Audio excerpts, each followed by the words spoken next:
Assalamualaikum warahmatullahi wabarakatuh. Perkenalkan, nama saya Reni Maulida, NIM saya 21106000001. Perkenalkan, nama saya Dila Lailatul Qadariyah, NIM saya 21106000018. Kita dari kelompok 10 akan menjelaskan materi ilmu hadis tentang hadis dhaif dan kedhaifannya. Pengertian hadis dhaif. Menurut bahasa, hadis yang lemah. Sedangkan menurut istilah, ada beberapa definisi, di antaranya hadis yang di dalamnya tidak terdapat syarat-syarat hadis sahih dan syarat-syarat hadis hasan. Yang kedua, hadis yang hilang salah satu syaratnya dari syarat-syarat hadis makbul. Yang ketiga, hadis dhaif adalah hadis yang salah satu syaratnya hilang. Kriteria hadis dhaif itu ada 5. Yang pertama, sanadnya tidak bersambung. Yang kedua, kurang adilnya perawi. Yang ketiga, kurang dhabitnya perawi. Yang keempat, ada syadz atau masih menyelisihi dengan hadis yang diriwayatkan oleh orang yang lebih thiqah dibanding dengan dirinya. Yang kelima, ada ilat atau ada penyebab kecacatan yang menyebabkan tercemarnya suatu hadis sahih meski secara zahir terlihat bebas dari cacat. Macam-macam dan sebab hadis dhaif. Hadis dhaif digolongkan menjadi 2 karena yang pertama, gugurnya rawi dalam sanadnya. Yang kedua, adanya cacat pada rawi atau matan. Yang pertama, hadis dhaif karena gugurnya rawi dalam sanadnya. Gugurnya rawi adalah tidak adanya satu atau beberapa rawi yang seharusnya ada dalam satu sanad, baik dalam permulaan sanad, pertengahan, ataupun akhirnya. Hadis dhaif karena gugurnya rawi dibagi menjadi beberapa macam. Yang pertama, hadis mursal. Menurut bahasa, hadis mursal yaitu hadis yang terlepas. Yang dimaksud terlepas yaitu hadis yang gugur sanadnya setelah tabi'in atau hadis yang gugur rawinya di akhir sanad. Yang kedua, hadis munqati. Menurut bahasa, hadis munqati berarti hadis yang terputus.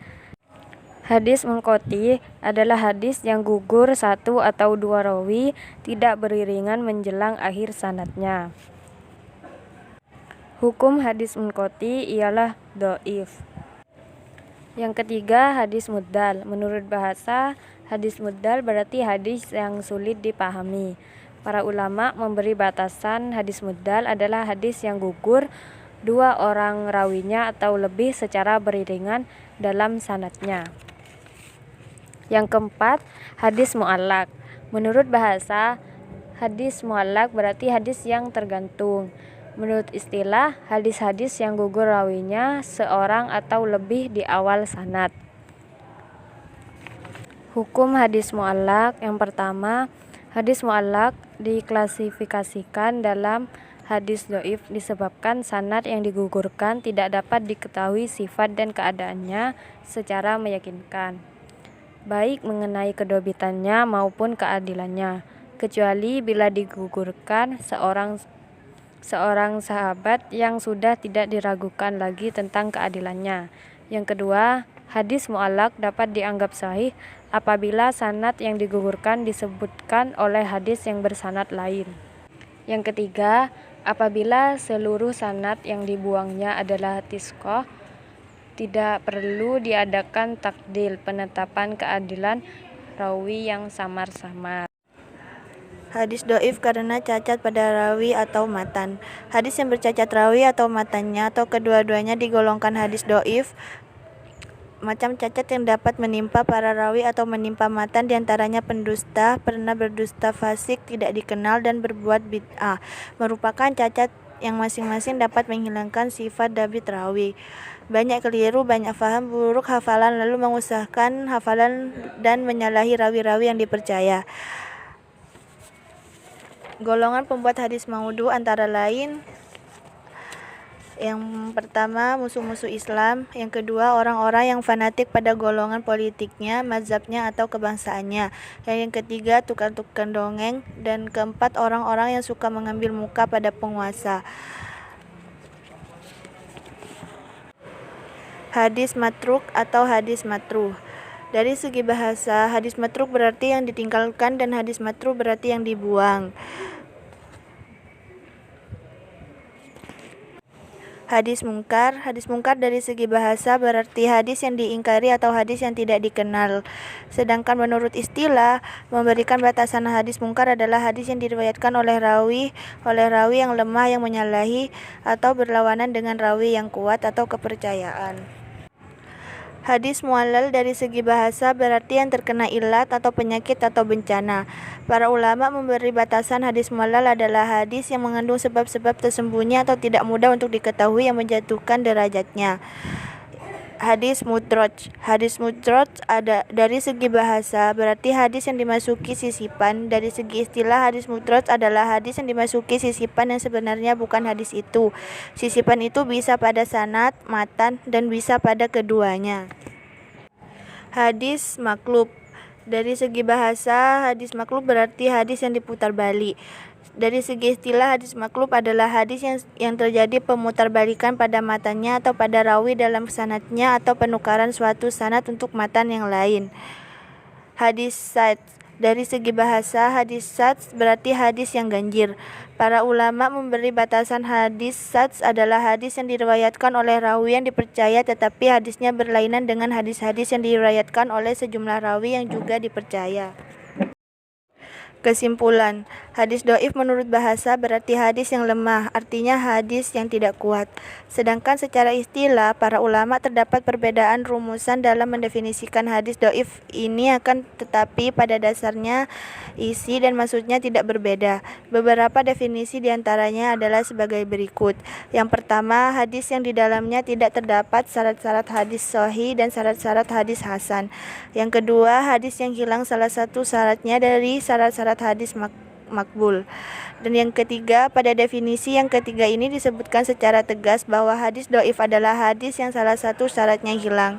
Adapun kriteria hadis dhaif adalah di mana ada salah satu syarat dari hadis sahih dan hadis hasan yang tidak terdapat padanya, yaitu sebagai berikut. Yang pertama, sanadnya tidak bersambung. Yang kedua, kurang adilnya perawi. Dan yang ketiga, kurang dobitnya perawi. Yang keempat, ada syad atau masih menyelisihi dengan hadis yang diriwayatkan oleh orang yang lebih siqah dibandingkan dengan dirinya. Dan yang kelima, ada ilat atau ada penyebab samar dan tersembunyi yang menyebabkan tercemarnya suatu hadis sahih meski secara dohir terlihat bebas dari cacat. Secara garis besar, yang menyebabkan suatu hadis digolongkan menjadi hadis dhaif dikarenakan dua hal, yaitu yang pertama, gugurnya rawi dalam sanadnya, dan yang kedua, adanya cacat pada rawi atau matan. Hadis dhaif karena gugurnya rawi ada 4. Yang pertama, hadis mursal, yang kedua, hadis munqati, dan yang ketiga, hadis mudal, dan yang keempat, hadis muallaq. Hadis dhaif karena cacat pada rawi atau matan. Yang pertama, hadis maudhu, yang kedua, hadis matru dan hadis matruh, yang ketiga, hadis munkar, yang keempat, hadis mudraj, yang kelima, hadis mu'allal, yang keenam, hadis maqlub, yang ketujuh, hadis syadz. Adapun pendapat muhaddisin tentang kehujahan hadis dhaif yaitu yang pertama, pendapat pertama, hadis dhaif dapat diamalkan secara mutlak, yakni baik yang berkenaan dengan masalah halal haram maupun kewajiban, dengan syarat tidak ada hadis lain yang menerangkannya. Pendapat ini disampaikan oleh beberapa imam seperti Imam Ahmad bin Hambal, Abu Daud. Yang kedua, pendapat kedua, dipandang baik mengamalkan hadis dhaif dalam fa'ilul amal, baik yang berkaitan dengan hal-hal yang dianjurkan maupun hal-hal yang dilarang. Pendapat Abu Hafid Ibnu Hajar menjelaskan bahwa syarat mengamalkan hadis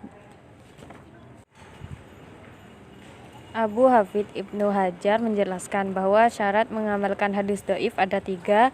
Yang pertama telah disepakati untuk diamalkan yaitu hadis dhaif yang tidak terlalu dhaif. Yang kedua, Yang kedua, hadis doif yang bersangkutan berada di bawah suatu dalil yang umum, sehingga tidak dapat diamalkan hadis doif yang sama sekali tidak memiliki dalil pokok.